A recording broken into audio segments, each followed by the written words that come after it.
పహల్గాం ఉగ్రదాడి విషయంలో రోజుకో కొత్త కోణం వెలుగులోకి వస్తుంది. తాజాగా మరొక కోణం బయటపడింది. పహల్గాం ఉగ్రదాడి వెనుక చైనా ప్రమేయం కూడా ఉన్నట్టు అనుమానాలు వ్యక్తమవుతున్నాయి. పహల్గాం ఉగ్రదాడిలో పాల్గొన్న 5 ఉగ్రవాదులు చైనాకు చెందిన ఫోన్లు, ఇతర సామాగ్రి వాడినట్టు నిఘా వర్గాలు తేల్చింది. నేను మొన్ననే ప్రస్తావించే విషయాన్ని.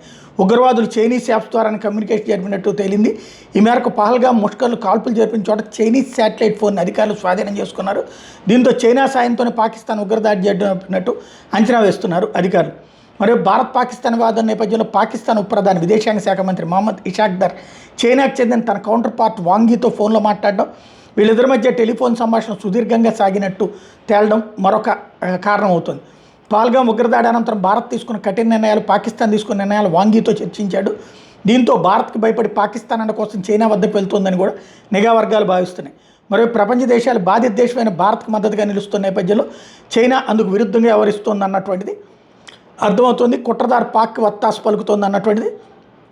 అలాగే త్వరగా న్యాయపరమైన దర్యాప్తు చేయాలంటూ చైనా వ్యాఖ్యానించడం, చైనా విదేశాంగ మంత్రి వాంగి ఆదివారం పాకిస్తాన్ ఉప ప్రధాని విదేశాంగ మంత్రి అయిన ఇషాక్దర్తో ఫోన్లో మాట్లాడడం, వీటన్నిటి నేపథ్యంలో చైనాకి తెలిసినే ఈ దాడి జరిగింది అన్నటువంటి విషయం మాత్రం అర్థమవుతుంది.